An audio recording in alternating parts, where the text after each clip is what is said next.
ಬಸವಾ ಓಂ ಬಸವಾ ಓಂ ಬಸವಾ ಓಂ ಬಸವಾ.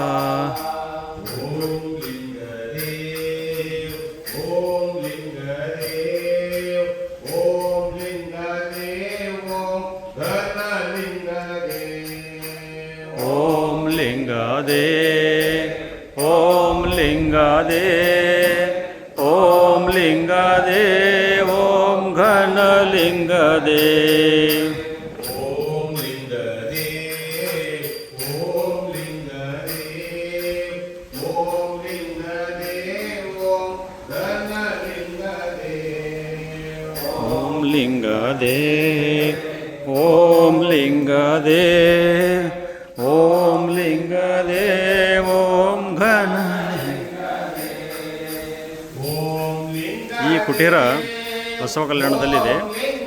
ಬಸವಪ್ರಭು ಸ್ವಾಮೀಜಿಯವರದು 770 ಕಲ್ಲುಗಳಿಂದ ಕಟ್ಟಿದ ಈ ಘನವಾದ ಕುಟೀರ.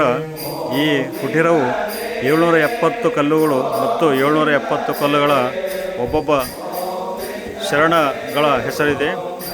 ಇದು ಅದ್ಭುತವಾದ ಒಂದು ಚಿತ್ರಣವಾಗಿದೆ. ಓಂ ಲಿಂಗದೇ ಓಂ ಲಿಂಗದೇ ಓಂ ಲಿಂಗದೇ ಓಂ ಸಣಲಿಂಗದೇ.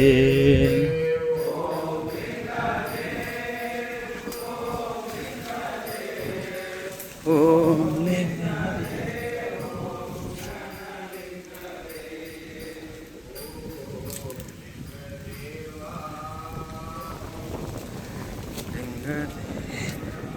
ಸುಂದರವಾದ ಪರಿಸರದಲ್ಲಿ ಇದು 770 ಅಮರ ಗಣಾಂಗಗಳ ಒಂದು ಐಕ್ಯ ಮಂಟಪವಾಗಿದೆ. ಇದು ಪರಿಕಲ್ಪನೆ ಬಹಳ ಒಳ್ಳೆಯದು. ಪ್ರತಿಯೊಬ್ಬ ಬಸವಣ್ಣನವರ ಕಾಲಾವಧಿಯಾದ ಅವರ ಎಲ್ಲ ಮಹಾಶರಣರ ಒಬ್ಬೊಬ್ಬ ಒಂದೊಂದು ಕಲ್ಲುಗಳಿಗೆ ಒಂದೊಂದು ನಾಮಕರಣ ಮಾಡಲಾಗಿದೆ.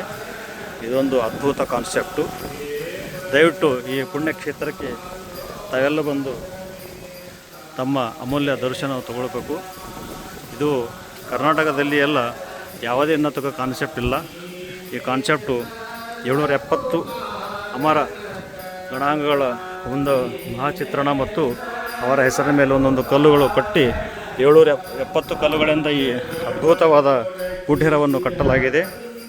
ಇದು ವಿಶ್ವಗುರು ಬಸವೇಶ್ವರ ಪರಮ ದಾಸೋಹಿ ಲಿಂಗಧಾಮಿಕೆಯವರ 770 ಅಮರ ಗಣಾಂಗಗಳ ಶರಣ ಸಂಸೋತ ಎಂದು ಕರೆಯಲಾಗಿದೆ.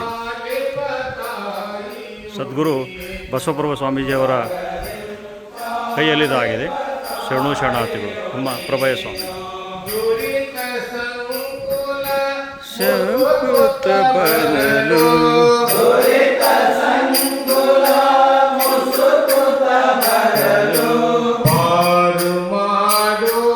ಇಲ್ಲಿ ಒಂದು ಕವಿ ಇದೆ.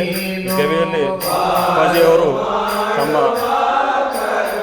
ಮುಂಜಾನೆ ಮತ್ತು ಸಂಜೆಯ ಧ್ಯಾನಸ್ಥದಿಂದ ಈ ಗವಿಯಲ್ಲಿ ಕೂತು ತಮ್ಮ ಬಸವ ಪೂಜೆಯನ್ನು ಮಾಡುತ್ತಾರೆ ಪ್ರತಿ ದಿವಸ. ಇದು ಆ 770 ಗಣಗಳ ಕುಟೀರದ ಕೆಳ ಮಜಲ ಇದೆ. ಮತ್ತು ಇಲ್ಲಿಂದ ನಾವು ಮೇಲುಗಡೆ ಬರಬೇಕು.